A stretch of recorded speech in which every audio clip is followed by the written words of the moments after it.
needs a privacy impact assessment. Does it really help a company in avoiding breaches? So if you will stay with me in a couple of minutes, we will have an idea. You will have an idea if a company is prone to breaches and if there are any holes in your policies and guidelines. So what do you say? Better leave whatever you are doing right now and listen carefully. I am Mabel, a certified data protection officer and currently working in the Digital Defender Cybersecurity IT solution.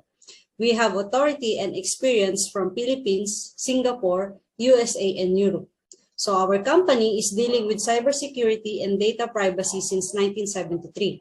And we are here to help organizations who have difficulty in complying or don't know how to start the compliance in data privacy laws. So we have offices in Spain, US, Canada, and Philippines.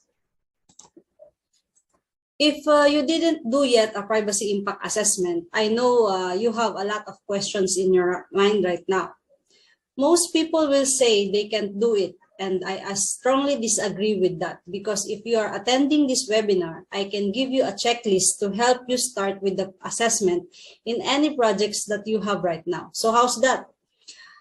This checklist will be your guide on how to properly assess the procedures that you have right now, especially if you are collecting PII or personally identifiable informations.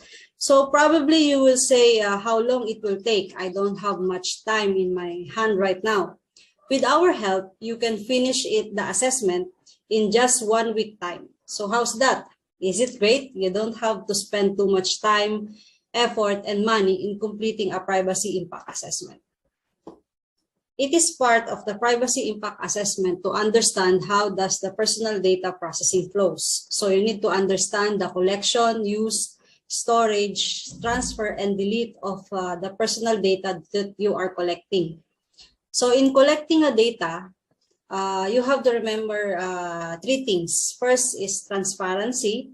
So it means when you collect the data of a data subjects, you have to inform them to why and where you are, why you are collecting the data and where you will use it. So you have, when you inform them, the next thing you have to remember is the legitimate purpose. So it means that if you inform them, if you will inform the data subjects that you will use it in a marketing strategy or in a marketing plan, then just use it in a marketing plan. Don't use it anywhere else.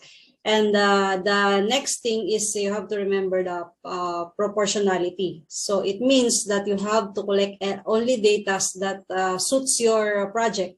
So you cannot ask for excessive information that you don't need. So like example, if what happened recently that any companies are collecting contract tracing or forms, or they have forms to collect the information of any individuals who are entering their premises. So what is the purpose of that form? It is to identify who are the people who went in and out of the shop or the company. So we are collecting their details.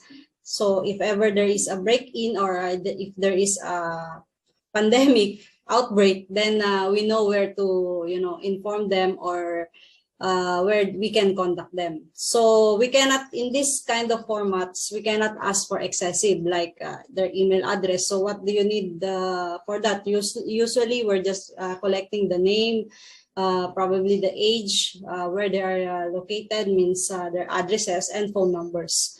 So we cannot use it for, to harass the data subjects who have written their names in that form. So we have to be careful in that. So same goes with retaining the information. We don't have to say that we will keep the file for future reference. So once we don't need the files anymore, we have to dispose it properly, and disposing documents should not be, should be in a way that it cannot be recovered easily. For example, if a data subject requests to remove his or her data in a marketing advertisement, you have to do it immediately. Because if a breach happened and the information is still in that stolen information, you can face a huge fines. And if you are also transferring your files or information, make sure that wherever you are transferring it, you should always have it should always be in a secure manner. Means if you are transferring to a cloud server, you should know what are the capabilities of the server. So we have to consider the location of the server, their services, and do some background check also. If they didn't experience breach before, then we have some options regarding that. So in every data and security measures, we need to conduct a privacy impact assessment. So whatever projects or whatever procedures you will apply in a certain projects, we have to do a pre-check first before to make sure that the process of keeping the data is safe and secure. So let me ask you a question. So do you have risks, and what are the risks that you're facing right now? Did your company experience breach? So what are you lacking, or where did it go wrong?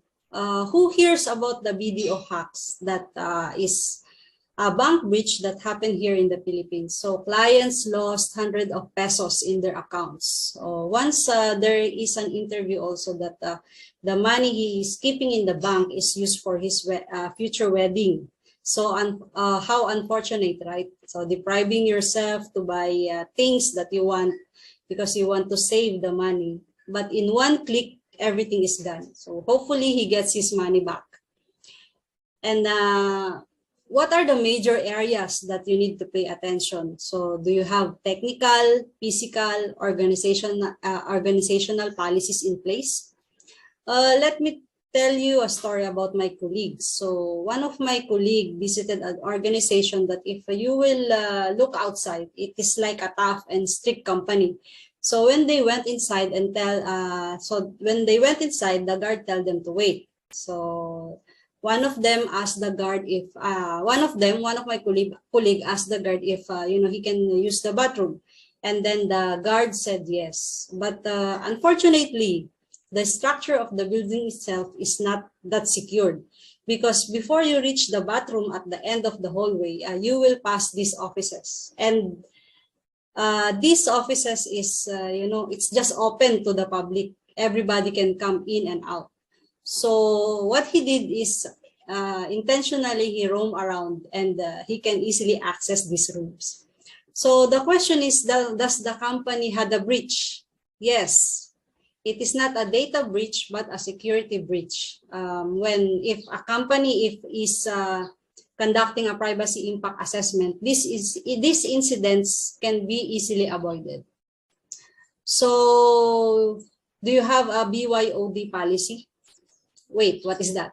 So, BYOD policy is called for bring your own device. So, are you doing that? Bringing your laptops or your cell phones at home or at work? Then is it secured? Does it have updated antiviruses and VPN? There is one incident also that happened in a drive-thru. So once the order is made, the customer will hand over his or her credit card. So what did the teller do is he took the photo of the credit card front and back. So what the customer did when he noticed, they noticed that one, they went to the manager and complained regarding this. And then when the manager went to the teller and checked his phone, there are around maybe 50 informations or 50 credit cards that, if you will think about it, it can be used without your knowledge, because there is a pin at the back area of that credit card that if you will do an online purchasing, then it can be swiped immediately. So when they confronted the teller, what the teller said that, I don't know, that I am not allowed to do that. So where it will fall? Again, it will fall to the managers or to the owners that they are not conducting a training, that we have a privacy law that needs to be followed by everybody, especially in this kind of situation. By bringing device in the workplace and using it while working can always cause breach if they are not careful enough or properly trained. So we have to make sure that every employees that we have is aware of data privacy law, and later on it will not come back to us or to you saying that they don't know anything about it. So these situations are the things that we need to look out for. Because if not, you will lose millions in paying fines and penalties and even face imprisonment in some countries. Since having a privacy impact assessment is one of the things you need to do in keeping the personal information safe, we can offer different services for you. We have option number 1, where we can do the privacy impact assessment for you. So we have checklist and necessary tools that is needed in conducting the privacy impact assessment. We can do the services for you and avoid hiring and training new staffs, especially if you are starting with your journey in compliance with data privacy law. Another option we can offer you is we can certify and train one of your staff who are in charge of keeping the data safe. So as doing a privacy impact assessment will not be done only if there is a new project. It will be done also if you have new amendments and when you need to submit a privacy impact assessment to the privacy commissions in your country. So here are the best options you can choose from. That depends on your privacy needs. So I know the next question that comes to your mind is it expensive? Let me ask you, if there is a breach or if a breach happens to you, are you ready? Are you willing to pay the penalties? So in any country, if there is a violation with regards to privacy laws, it is always cost millions. So are you willing to pay millions because of these penalties that can be avoidable? If not, here is our offer. For only $1,000, we can help you with the requirements that you need to be compliant with the data privacy law and also do the privacy impact assessment. But wait, since you are watching this webinar, we can offer you the best discount we have in the market right now.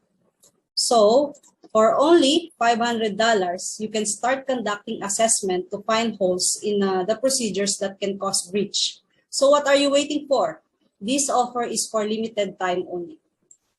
So that is the end of my webinar, and I hope all your questions are answered. If not, then you can always call me or email me in the given email IDs, and I am happy to answer you with any questions that you have. Always remember, you are your data protector. This is Mabel from the Digital Defenders. Again, I want to say my thanks.